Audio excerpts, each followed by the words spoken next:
குழந்தைங்க வச்சுட்டு பண்ண அது மட்டும் தான் இருக்குது. எதுவுமே பர்த்டே அன்னைக்கு ஃபாரின் போட்டு எதுக்கு ஸ்கூல் ஃபீஸ் கட்ட காசு இல்லையா, கொரியா ட்ரிப் போகிற காசு இருக்கு. வணக்கம், என் பேர் சுரேஷ் ராம். அகில இந்திய ஆண்கள் நல சங்கத்தோட அமைப்பாளர்.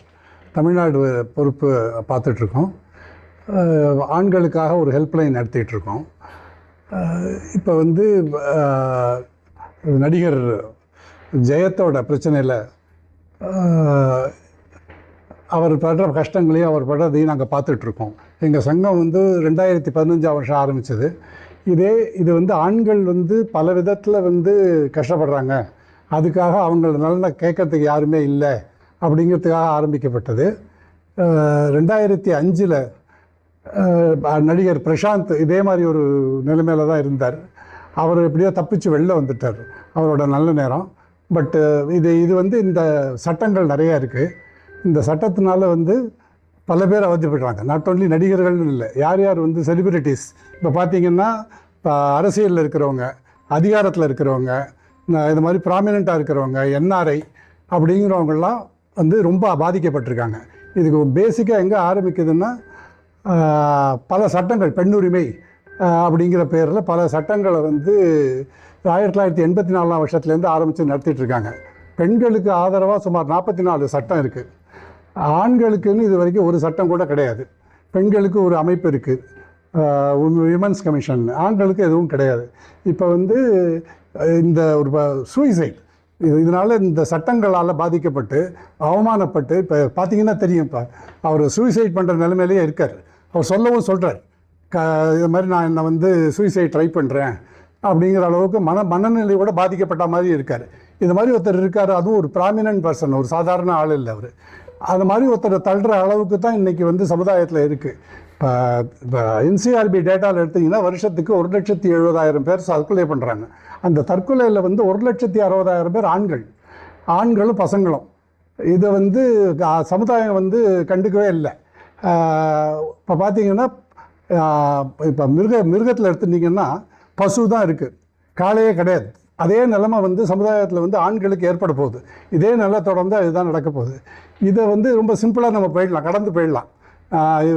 அவரோட தனிப்பட்ட பிரச்சனை, அவர் கஷ்டப்படுறாருன்னு. அது மாதிரி இல்லை.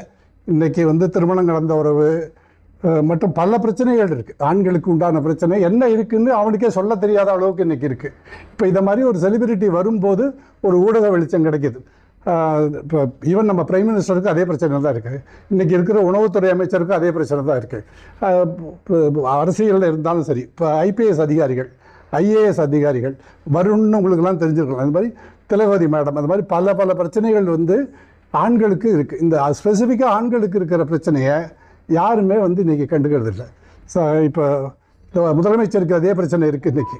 அதனால் முதலமைச்சர் இந்த விஷயத்தில் சீரியஸாக எடுத்துகிட்டு ஒரு ஆண்கள் நல கமிஷன், மென்ஸ் வெல்ஃபேர் கமிஷன் ஒன்று ஆரம்பித்து என்ன பிரச்சனை இருக்குது, ஒன்று தீர்வே சொல்ல வேண்டாம், என்ன பிரச்சனை இருக்குங்கிறத ஆராய்ஞ்சு அதுக்கு ஏதாவது தீர்வு பண்ண முடியுமா அப்படிங்கிறத விஜய் நம்ம முதலமைச்சர் ஏதாவது பண்ணணும் அப்படிங்கிறத எங்களோட வேண்டுகோள். இப்போ கண்ணீர் மல்க பேட்டியில் சொல்லியிருக்காங்க சார். அதாவது அவங்களோட வலி அவங்களுக்கு தான் தெரியும். அவங்க குழந்தைய பார்க்க முடியல. அதாவது அதை போல் ஒரு பெரிய வலி. உங்களுக்கு பணம் இருக்கலாம், புகழ் இருக்கலாம், எல்லாமே இருக்கலாம், பாக்கி எது கூட இல்லை, பிரச்சனைகள்லாம் இருக்கலாம். ஆனால் ஒரு பெத்த குழந்தைய பார்க்க முடியல அப்படிங்கிறது ஒரு மிகப்பெரிய பிரச்சனை. இதுக்கெல்லாம் காரணம் உண்மையாக என்னன்னு பார்த்தீங்கன்னா, குடும்ப அமைப்புங்கிறது ஒரு யூனிக். இந்தியாவோட குடும்ப அமைப்புங்கிறது ரொம்ப எமோஷ்னல் சப்போர்ட். ஒரு குடும்பம் தான் வயதானவர், ஆண், பெண், குழந்தைகளுக்கு எல்லாருக்குமே பாதுகாப்பாக இருக்கக்கூடியது. அதை திட்டமிட்டு தாக்குறாங்க. இதுக்கு போலீஸை உள்ளே விட்டாங்க, கோர்ட்டை உள்ளே விட்டாங்க, ஊடகத்தை உள்ளே விட்டாங்க. எதெல்லாம் பெட்ரூமுக்கு எதெல்லாம் வரணும் அப்படிங்கிறதே இல்லாமல் ஆயிடுச்சு. இன்றைக்கி அதோட வலி அதை அனுபவிக்கிறவங்களோ தெரியும். அதனால தான் அவங்களுக்கு இப்போ சூசைடில் 60% ஆண்கள் சூசைடில் குடும்ப பிரச்சனைன்னு போடுறாங்க பொதுவாக. என்ன உண்மையான காரணத்தை எடுத்து பார்த்திங்கன்னா இதுதான். போலீஸ் உள்ளே வருது, பேப்பரில் போட்டுடுறாங்க. இதெல்லாம் ஒரு என்ன சொல்கிறதுன்னே புரியல. அந்த அளவுக்கு ஒரு மோசமான நிலைமை இருக்குது. இது மேற்கத்திய கலாச்சாரத்தில் ரொம்ப ஈஸியாக எடுத்துகிட்டு போய்ட்றாங்க. அங்கே திருமணங்கிற அமைப்பே கிடையாது. ஆனால் இந்தியாவில் வந்து திருமணங்கிறது தான் அடிப்படையே, ஒரு குடும்ப அமைப்பு தான் அடிப்படையே, பொருளாதாரத்துக்கும் சரி அரசியலுக்கும் சரி.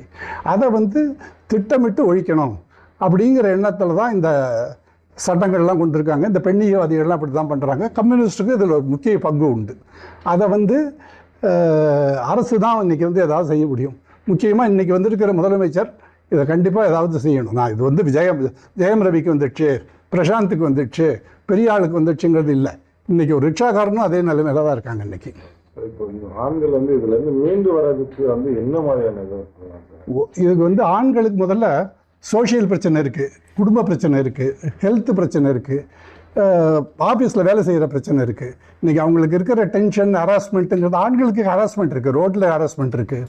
ஒரு ஆஃபீஸில் போய் வேலை செய்யும்போது மேனேஜர்லாம் இப்போ பெண்கள் போய் வேலை செய்கிற இடத்துல உடனே ஒரு ஹராஸ்மெண்ட் கம்ப்ளைண்ட் கொடுத்துட்றாங்க, அதுக்கு பயந்துகிட்டே பேசாமல் இருக்காங்க. ஆண்கள் வந்து வெளியில் சொல்லிக்க கூட முடியல, தன்னோட பிரச்சனைகளை வெளியில் கூட சொல்ல முடியல, ஒரு கவார்டுன்றாங்க. அழுதாண்டா. இப்போ ஜெயம் ரவியை பார்த்தீங்கன்னா அழுறார், அதாவது கண்ணில் தண்ணி வரல, அதை அடக்கிக்கிறார், தெரியுது, நல்லாவே தெரியுது.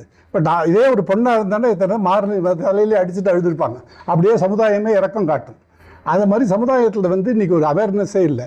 அழுதான்னா கோழை, இது கூட என்னென்னலாம் ஆம்பளையானா அப்படிங்கிற அளவுக்கு தான் இன்றைக்கி சமுதாயம் நினைக்கிது. இதுக்கு நிச்சயமாக ஒரு முக்கியமான தீர்வு என்னென்னா, முதல்ல என்ன பிரச்சனை இருக்குது, அவன் அடிபடுறவனு அவனால் வாயை திறந்து சொல்ல முடியல. ஸோ அந்த பிரச்சனை என்ன இருக்குது, ஆண்களுக்கு ஹெல்த் பிரச்சனை, ப்ரோஸ்டேட் கேன்சர் இருக்குது அப்படின்னு ஒன்று இருக்கான்னு ஆம்பளைகளுக்கே தெரியாது. இதுவே பெண்களாக இருந்தால் உடனே அதுக்கு எல்லா பிரஸ்ட் கேன்சருக்கு எல்லா விதமான வசதிகளும் பண்ணி கொடுத்துருக்காங்க. பட் ஆண்களுக்கு அது மாதிரி ஒரு பிரச்சனைக்கு எவ்வளோ பேர் அதனால சாகிறாங்க அப்படிங்கிறதே தெரியாது. ஆண்களுக்கு தான் ஹார்ட் அட்டாக்ல இருக்கிறவங்களும் ஜாஸ்தி. 2.88 கோடிக்கும் அதிகமான மக்களின் உள்ளங்களை வென்ற தந்தி டிவியின் டிஜிட்டல் தளங்கள், 1.30 கோடி யூடியூப் சப்ஸ்கிரைபர்ஸ், 48 லட்சம் Facebook ஃபாலோவர்ஸ், 31 லட்சம் Instagram ஃபாலோவர்ஸ், 23 லட்சம் X ஃபாலோயர்ஸ், 11 லட்சம் தந்தி ஆப் டவுன்லோட்ஸ், 30 லட்சம் வெப்சைட் மந்த்லி ஆக்டிவ் யூசர்ஸ், 15 லட்சம் வாட்ஸ்அப் ஃபாலோவர்ஸ். அசுரபலம் கொண்ட எங்கள் டிஜிட்டல் கரங்களில் உங்கள் விளம்பரங்களை சேர்க்க வாட்ஸ்அப் பண்ணுங்க. 8939888838. Email advtv@dttv.in.